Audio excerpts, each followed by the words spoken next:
Les mardis, c'est avec Rodrigola Babagbetor qui nous ramène aujourd'hui quelqu'un, comme je vous le disais, d'exceptionnel. Un jeune monsieur qui agit beaucoup autour de lui, vous allez comprendre dans un instant. C'est une fierté simplement pour notre pays. Bonjour Rodrigue. Bonjour, bonjour mesdames, messieurs, c'est un plaisir d'être une fois de plus en votre compagnie ce matin. Bruno, vous l'avez dit, alors lorsque vous tapez son nom dans le moteur de recherche Google, vous avez l'impression qu'il n'attire que de bonnes appréciations. Les surnoms ne manquent pas pour le désigner. Éboueur toujours frais, activiste écologique le plus frais. Un magazine le qualifie même de militant autodidacte aux multiples talents. Mais si les ordures pouvaient parler de lui, elles ne seraient qu'à l'opposé de tous ces beaux qualificatifs et à juste titre, puisque quand il paraît, elles doivent disparaître aussitôt. Il se fait appeler le ramasseur d'ordures sur les réseaux sociaux, mais à l'état civil, appelé le Anas Sekor. Bonjour Anas Sekor. Bonjour monsieur. Merci d'être présent sur ce plateau. Alors, vous êtes activiste écologique, on peut le dire ainsi. Oui. Est-ce que celui qui dit que vous dédiez votre vie entière à la cause écolo est un menteur? Non, pas du tout. Je suis complètement passionné par l'environnement, par la bonne gestion des déchets. Donc, j'y dédie ma vie entièrement. C'est ça. Très bien. Et à quel moment concrètement est-ce que cette passion justement naît et à quel moment vous décidez de lui laisser libre cours? D'accord, super. Ça a commencé depuis la classe de terminale. Okay. J'ai fait le CGB gamin. Donc, j'étais en fait écœuré de l'attitude de mes camarades qui jetaient leurs déchets dans la cour de l'école malgré la présence des poubelles. Et donc, disons que j'étais écœuré depuis le 3e, seconde et tout. Mais en terminale, j'ai décidé avec des amis de proposer une campagne de sensibilisation au directeur. Mais finalement, ces amis m'ont lâché, donc la campagne de sensibilisation n'a pas eu lieu. Okay. Mais juste après le bac, j'ai créé un projet. Alors que quand j'étais en terminale, je ne savais même pas ce qu'était l'écologie ni la protection de l'environnement.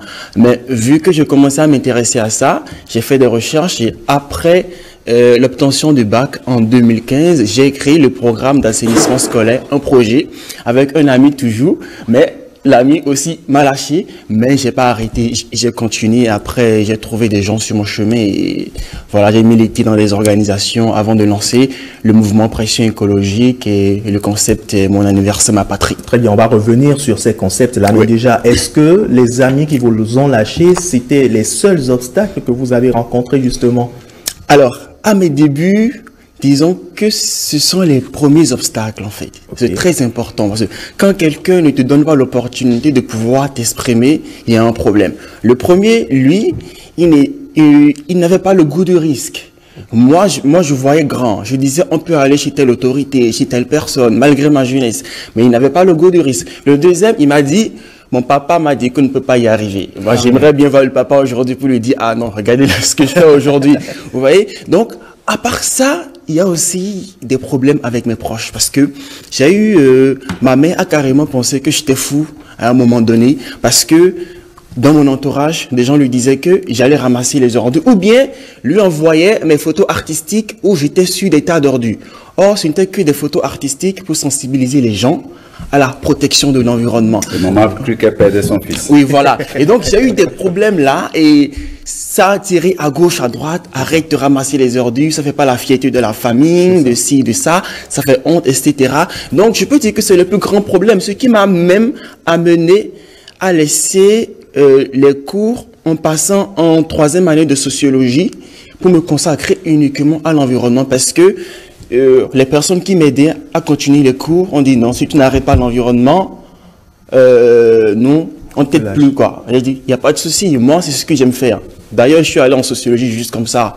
Je n'étais pas vraiment orienté, donc je préfère laisser et me consacrer uniquement aux ONG pour apprendre sur le terrain, développer mon réseau, développer mon tissu social, mes compétences et pouvoir un jour me payer moi-même mes études en environnement, etc.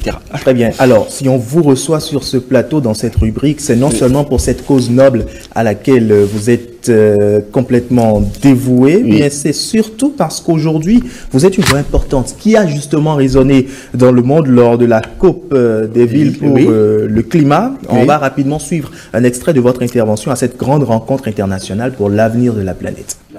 Chez nous, au Bénin, en langue fon, on parle de béton. Gbeto, traduit en français comme homme, a un sens bien plus profond.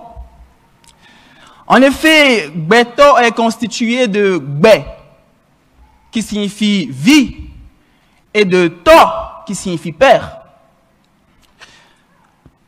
Nous sommes donc pères de la vie, mais pas au sens divin, mais dans le sens où, en tant qu'être doué d'intelligence, notre responsabilité est interpellée face à l'environnement et au bon fonctionnement de la société.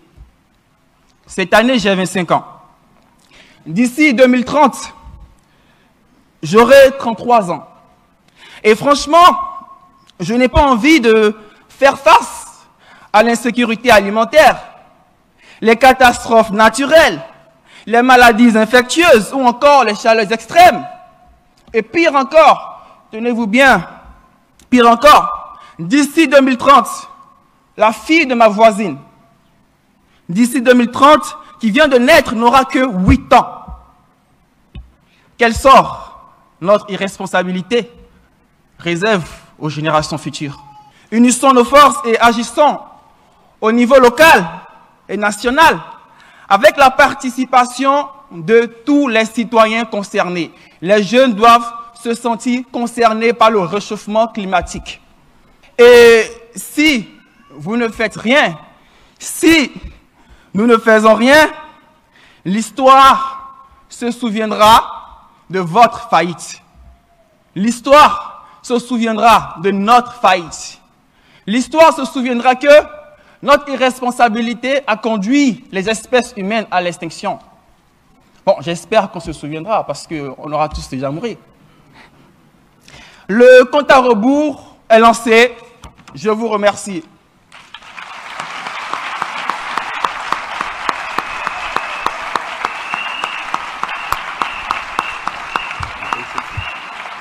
Très bien, donc une vague d'acclamation à Abidjan en juillet dernier dans le cadre de la COP des villes pour le climat à laquelle vous assistiez. On a suivi ce discours justement.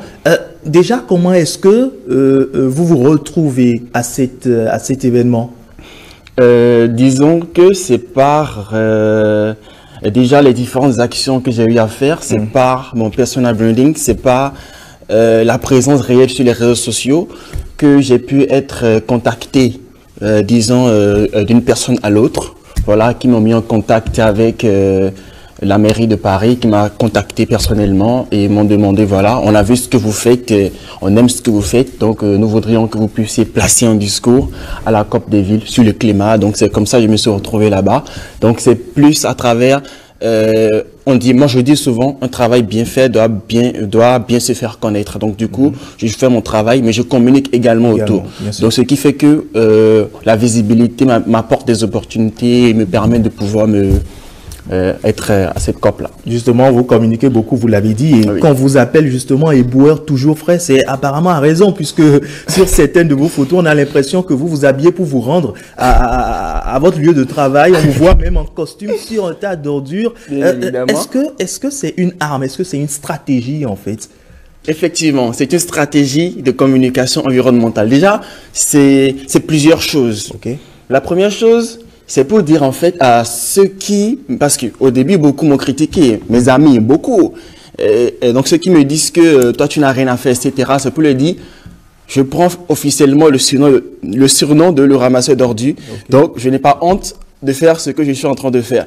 Donc deuxième aussi, c'est pour montrer aux gens que être ramasseur d'ordures est un métier noble. Tant que tu ne voles pas et que tu ne fais pas du mal à autrui et que tu gagnes ta vie dignement, c'est pas un souci.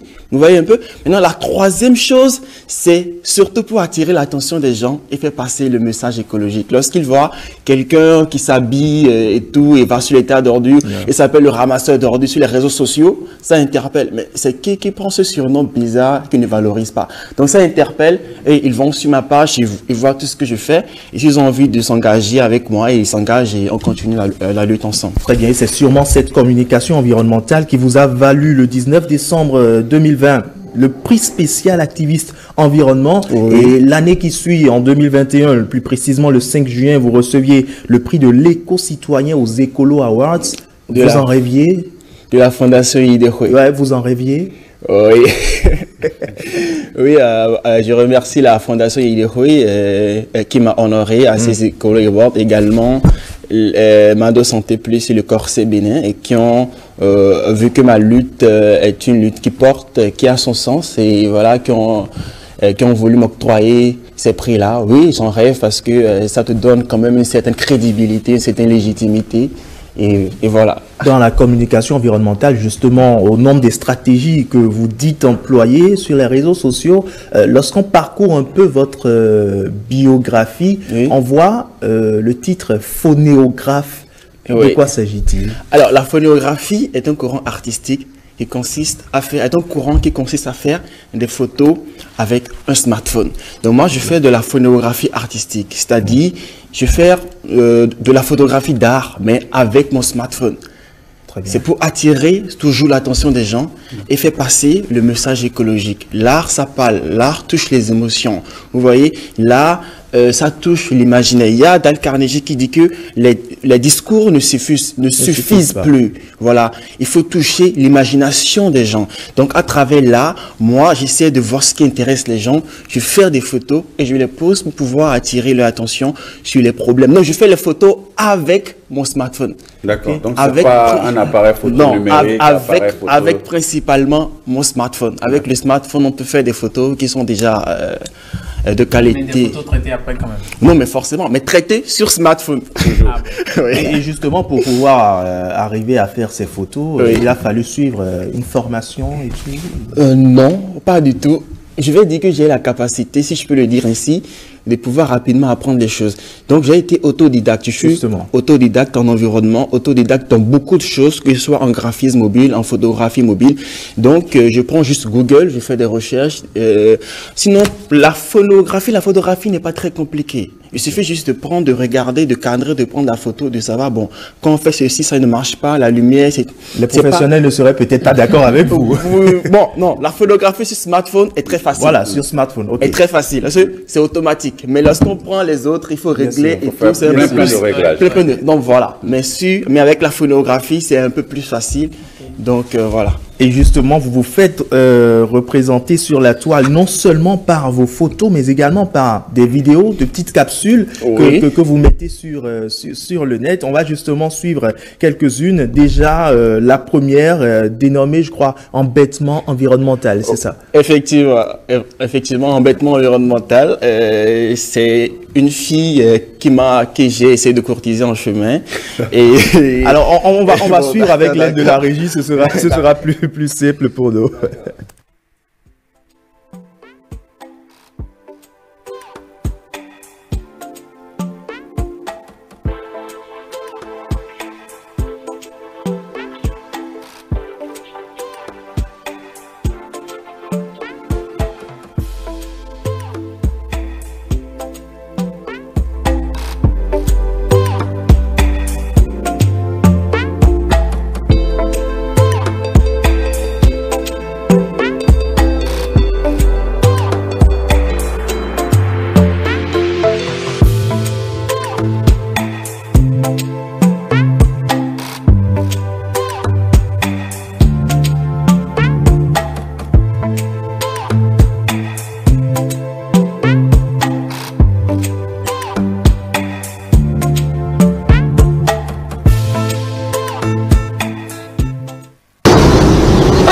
Pas la planète comme un adolescent gère sa chambre.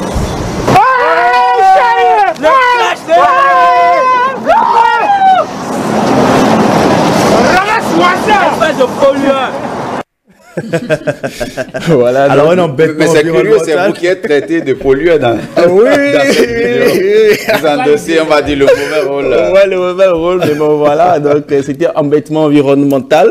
Donc, la fille a dit, on ne gère pas sa chambre comme un adolescent. On ne gère pas l'environnement comme un adolescent gère sa chambre. Ouais. Parce que je l'ai interpellée, mais elle n'a pas suivi. Mais derrière elle, j'ai jeté un truc juste comme ça pour dire, va te faire foutre en fait. En griffe, excusez-moi. Ah oui. Et elle s'est retournée, elle a vu, elle a pris, elle a mis ça à la poubelle et elle est venue me fait ce punchline, oui, et parti. Et là, mes amis, ils ont crié. Donc, c'est un truc que les gens ont beaucoup aimé quand j'ai partagé sur Twitter notamment. Et c'est une vidéo qui a eu beaucoup de succès quand même. Voilà. J'imagine Bruno en train de subir cet embêtement. Ah oui, c'est un embêtement environnemental.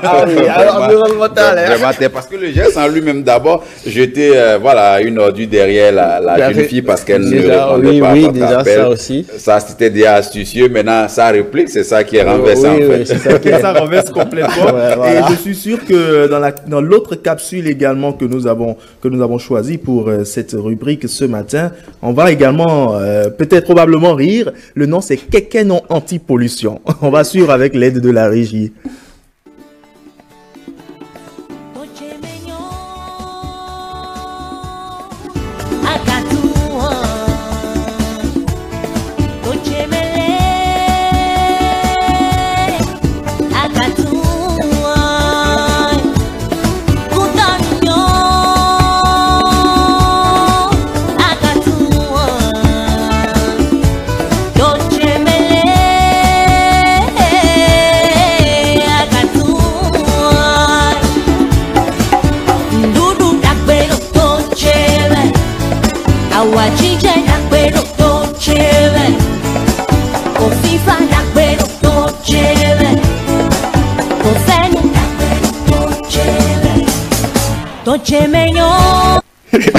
Oh le voit. Depuis monter sur ma moto de rentrer chez elle. Vous refoulez des clients. Je ne prends pas les pollueurs. Quelqu'un qui préfère la propreté à l'argent. Ah oui. Quelqu'un ce qui l'intéressait, ce sont ces 200, 300 francs à prendre chez vous. Après, vous pouvez polluer la ville comme vous voulez, c'est pas son problème. Voilà. Et je crois que, en fait, tout de suite, à suivre cette vidéo, l'interrogation que je me pose, c'est laquelle, si tous les ZIM devaient faire pareil, qu'est-ce que ça donnerait? Cotonou serait propre. Les villes du Bénin seront propres. Les villes du monde seraient propres. Parce que, voilà, ils sont nombreux ces clients-là à les user avec peut-être un sachet d'arachide, je sais pas, un papier journal avec du pain dedans, du sandwich, un sachet avec du sandwich. Manger derrière le deuxième, ça déjà c'est une très mauvaise habitude. Vous voyez des gens manger sur moto, franchement. Et après, ils jettent à côté parce qu'ils n'ont pas le temps d'arrêter le deuxième. Ils jettent là où ça leur semble bon, malheureusement. Ce que moi j'ai souvent l'habitude de faire lorsque je suis sur Zim par exemple, ou même que je suis à un endroit où il n'y a pratiquement plus de poubelle, qu'est-ce que je fais? Lorsque je finis, je plie tranquillement le sachet que je mets dans ma poche, quitte à peut-être après trouver une poubelle dans laquelle la mettre. Alors Anna, c'est quand on a suivi ces petites capsules, quelques-unes choisies comme ça parmi les nombreuses que vous faites, mais pour la préservation de l'environnement, quelles sont les autres initiatives que vous prenez? Alors, j'ai quand même plusieurs initiatives. Récemment, j'ai lancé la campagne Être frais, ça aussi préserver son environnement. C'est une campagne par la jeunesse et pour la jeunesse. Et la thématique, c'est le changement climatique où les jeunes envoient leur message et une photo d'eux, une jolie photo. Et je leur fais un badge, toujours sur mon smartphone, et qu'ils partagent après sur les réseaux sociaux. Il y a eu aussi Éduc Durable 229, qui est un plaidoyer pour l'intégration d'une éducation à l'environnement et au développement durable dès le primaire au Bénin. Donc ça a commencé en novembre 2021 et c'est toujours en cours. Et il y a aussi un projet très phare qui me tient beaucoup à cœur. C'est le concept Mon anniversaire, ma patrie, qui a été initié le 23 novembre 2019 à l'occasion de mon anniversaire. J'ai effectué une campagne de salubrité en lançant un concept pour amener les gens en fait à faire une action sociale à chaque anniversaire. J'ai pas dit une action environnementale parce que je me suis dit comme action citoyenne, il n'y a pas que l'environnement, on peut faire des dons de sang, etc. Donc on a lancé ce concept là et on va vers les gens, vers les jeunes. On les encourage à dire, pour ton anniversaire, tu peux faire telle action. Nous, on t'accompagne dans les conseils, dans le consulting, on te soutient et on est également avec toi sur le terrain. On t'accompagne à la rédaction de ton projet. Et voilà, donc avec ce concept, on a amené plus de 60 personnes à faire des actions sociales pour leur anniversaire. Et carrément, chaque samedi, on est à un anniversaire engagé carrément. Donc voilà, donc au fil des années, on risque d'avoir la population béninoise une jeune population béninoise très engagée. Parce que c'est un acte préparatoire que d'amener quelqu'un à effectuer une action sociale pour son anniversaire. Facilement, lorsqu'on l'appelle pour faire un don de sang, il se dit, il faut que je sois cohérent avec moi-même. Quand même, j'ai été intéressé un jour par la communauté. Il faut que j'aille vers la communauté pour faire quelque chose, en fait. Donc, c'est un peu ça. Est-ce que vous ne trouvez pas difficile le combat que vous menez? Parce que c'est pas au naturel, l'homme n'est pas un protecteur de l'environnement. Malgré les nombreuses sensibilisations, ça se voit, je dis bien au naturel. Oui. Maintenant, il y en a qui sont sensibilisés, mais au naturel, l'homme n'est pas par nature un protecteur de l'environnement. Oui, effectivement, c'est assez difficile, mais quand tu es passionné, tu ne vois pas trop la difficulté. La difficulté n'est qu'un défi. Lorsqu'il y a une difficulté, moi, en fait, je n'aime pas trop me plaindre. Je me dis, trop se plaindre ne changera pas les choses. Mais il est important de se plaindre pour évacuer. Mais pas trop longtemps. Il faut en même temps chercher les solutions. Donc, du coup, moi, je suis plus axé sur les solutions. Même lorsque j'avais eu des problèmes où on me dit de laisser l'environnement, je me suis dit, OK, solution, tu quittes l'université, tu te consacres à l'environnement. Donc, j'essaie de faire des certificats en ligne. Je prends les décisions et j'essaie de les assumer et je vais de l'avant. Donc, en termes de difficultés, oui, il y en a. Il y en a, mais je vois plus des défis, des solutions à trouver, en fait. Et ce combat que vous menez, est-ce que vous le voyez s'arrêter un jour? Jamais de la vie. Ça va jamais s'arrêter. D'ailleurs, ça va se perpétuer à travers mon association. Et voilà, bientôt, on a même récemment fait une campagne de salubrité avec l'humoriste La Jaguar, qui est venu pour l'activité, pour le concert, pour le One Man Show, mais le spectacle de Eliphaz, pour la grande réunion familiale. Voilà, donc on a fait une activité avec lui. Et bientôt, notre association va, le concept ira au Burkina, etc. Donc on essaie d'élargir les tentacules. Très bien. On va espérer que ces tentacules soient plus élargis et que ce combat noble que vous menez puisse réellement avoir plus d'impact au sein des citoyens ici au Bénin et même au-delà pour que notre environnement soit plus préservé. Merci pour tout ce que vous faites, Anas Seko. Merci. Le 229 est fier de vous. Ouais, très fier de vous. Lui laisser un mot de la fin avant de quitter ce plateau. Alors, je vous remercie beaucoup de m'inviter sur votre plateau.